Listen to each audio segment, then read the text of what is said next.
Bayangkan ada konglomerat dengan total kekayaannya diprediksi mencapai 400 triliun rupiah. Aset tanahnya seluas 20 juta meter persegi. Jumlah ini kalau disatukan luasnya sekitar 4 kali Pulau Bali. Gila nggak tuh? Selain menguasai jutaan meter persegi tanah, organisasi ini memiliki 364 rumah sakit dan klinik, 384 panti asuhan, dan 356 pondok pesantren. Konglomerasi ini juga telah mendirikan 20.198 masjid yang tersebar di seluruh tanah air, juga di luar negeri seperti Uganda, Afrika Selatan, Jepang, dan menyusul pembangunan masjid di Spanyol. Yang paling mencengangkan adalah aset di bidang pendidikan. Mereka memiliki 20.000 sekolah taman kanak-kanak hingga SD, 3.200 sekolah menengah, dan 164 perguruan tinggi dengan 17.000 dosen dan guru, dengan 554.000 siswa yang tengah menempuh studi di sana. 3 universitasnya masuk jajaran 10 perguruan tinggi Islam terbaik di dunia versi Unirank pada tahun 2021. Universitas Muhammadiyah Surakarta dinobatkan di peringkat ketiga terbaik di dunia di atas Universitas Antarbangsa Malaysia dan Iran, University of Science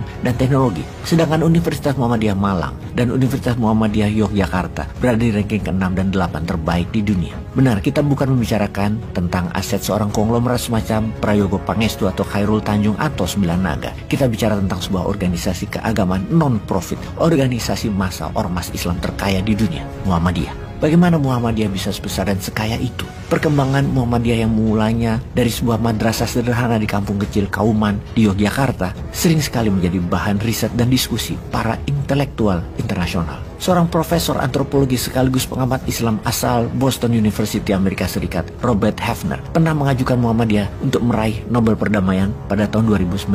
Meski gagal, Robert Hefner mengaku tidak pernah menyesal. Menurutnya, Muhammadiyah menjadikan Indonesia sebagai satu-satunya negara yang berhasil menjalankan amal sosial dan amal agamis yang sukses. Profesor Hefner meyakini negara yang paling berhasil mengembangkan format pendidikan Islam yang terefektif, terkini, dan paling islami dalam arti modern adalah Indonesia melalui Muhammadiyah. Dia juga memuji Muhammadiyah yang konsisten dalam menerapkan politik moral, politik yang fair, dan politik yang seimbang dan inklusif. Saya kagum Muhammadiyah tidak tergoda oleh politik. Tidak seperti Kristen Evangelist di Amerika.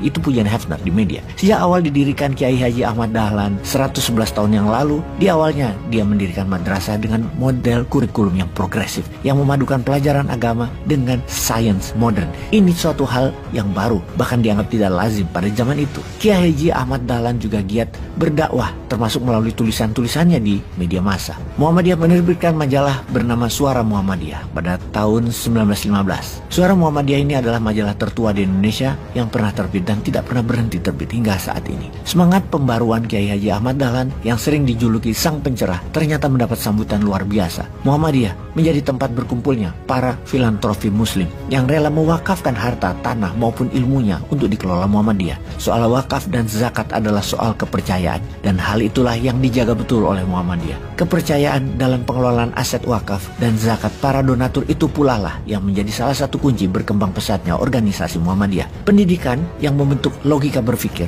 yang kemudian akan menjadikan output berupa akhlak dan adab adalah motonya Muhammadiyah. Sesuai juga dengan penggalan kata-kata Kiai Haji Ahmad Dahlan yang populer, teladan yang baik adalah khotbah yang paling jitu. Sekali lagi, teladan yang baik adalah khotbah yang paling jitu. Jadi bukan kata-kata, tapi perilaku. Baru-baru ini Muhammadiyah juga merambah bidang perhotelan dengan mendirikan Suara Muhammadiyah Tower dan Convention di Yogyakarta. Hotel ini dibangun secara mandiri tanpa sepeser pun hutang dari bank. Langkah ini menandai dimulainya dakwah Muhammadiyah di bidang ekonomi. Setelah menjadi pionir di bidang pendidikan dan karakter building, tampaknya Muhammadiyah juga ingin menjadi role model dalam membangun sarana umum. Pembangunan yang tidak mengandalkan hutang termasuk investasi asing. Muhammadiyah bisa membangun dengan sistem yang baik. Muhammadiyah menganut filosofi Islam yang kuat, memberi lebih baik daripada menerima. Alih-alih meminta bantuan pemerintah, Muhammadiyah justru banyak memberikan bantuan kepada negara. Saat negara kita pontang-panting menghadapi pandemi COVID-19, ratusan rumah sakit dan klinik Muhammadiyah menyediakan fasilitas dan tenaga medis mereka untuk membantu pemerintah. BPJS, Badan Penjamin Kesehatan milik pemerintah, justru berhutang kepada rumah sakit Muhammadiyah lebih dari 500 miliar rupiah